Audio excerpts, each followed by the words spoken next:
Well, hello viewers of Khaleej Times. We are at the vibrant, dazzling city of gorgeous beaches, Miami, Florida in United States. Emirates Airlines has launched its very first Dubai to Miami direct flight on July 22nd, a move that has been of great strategic importance to the airline because it's the very first launch flight for Emirates ever since the pandemic. We're going to have 4 flights a week out of Dubai to Miami and vice versa. We have realized that we're going to use the 777-300ER on this route, where we're going to have 8 first class seats, 42 business class seats, and 304 economy class seats. Dubai and Miami are not very far much apart. They both do accept lots of visitors, tourists, and we have realized even after or during the pandemic that we have started seeing first-time travelers to Dubai. So for the past year and a half almost, we've been working closely with our airport, our hotels, our restaurants, our convention center, and we have created what we call a destination pledge to mitigate the risk of COVID infections every step of the customer journey.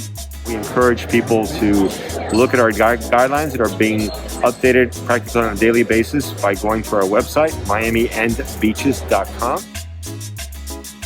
Even though COVID cases have been on the rise in this incredible city, city officials have encouraged tourism from both domestic as well as international tourists.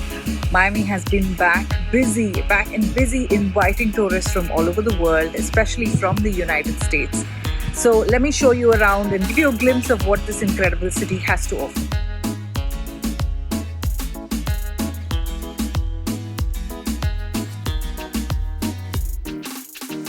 So a few years ago, our co-founders realized that a lot of the artists that they work with are doing these beautiful large-scale art productions, but really had nowhere to house them because a typical museum, art gallery is just not equipped for this kind of artwork, this large-scale artwork.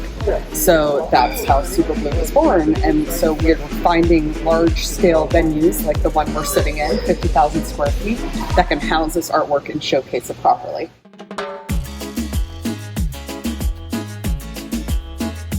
So we're out and about Miami Fashion District, which is home to some of the best known fashion brands across the world.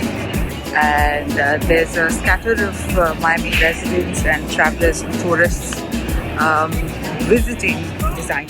So the mask mandate has been relaxed for vaccinated residents here in Florida, because of which I can see a lot of residents and a lot of visitors without masks, and there's virtually no way for me to know which of them are vaccinated and which are not. Are actually doing the Little Havana experience.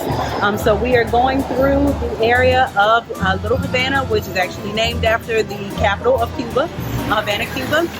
Here it started out as a very barren area in the 40s where it was completely dirt road, a lot of traffic back and forth for imports and exports because it was close to the port of Miami. And it became what it is today after Cuban exile, when a lot of Cubans fled from Cuba to Miami in the 60s, seeking refuge from Fidel Castro.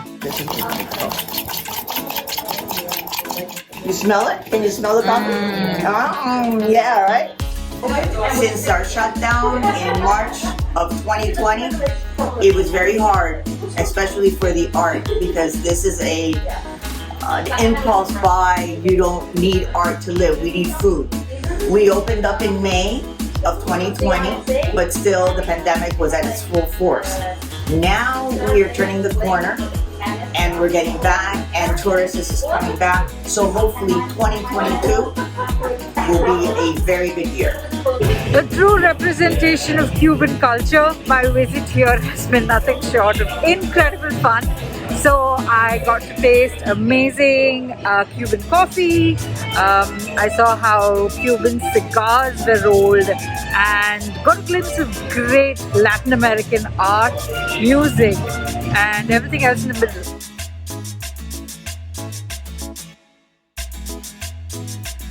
We also paid a visit to the Setai in Miami Beach, a hotel known for its great service and vistas. Traveling in Florida isn't complete without stopping at the Everglades National Park, a swampland just outside of Miami, where visitors can see alligators, manatees, dolphins, and several creatures indigenous to the Everglades. Overall, I would highly recommend Miami to anyone who loves sandy beaches, busy nightlife, art, and nature. There's a lot to see and do in Miami, and the city does not fail to live up to anyone's expectations.